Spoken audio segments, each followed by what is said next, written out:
ಅಕ್ಷರ ಕಲಿಸೋ ಅಜ್ಞಾನ ಅಳಿಸೋ ಅವನೂನು ಅನ್ನದಾತಾನೆ.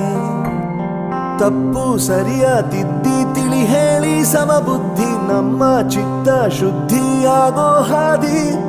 ಎಷ್ಟೇ ದೂರ ಹೋದ್ರೂ ಮರಿಬೇಡ ನಿನ್ನ ಬೇರು, ನಿನ್ನ ಸಾಧನೆಗೆಲ್ಲ ಇದುವೇ ಆದಿ. ಪಾಠಶಾಲಾ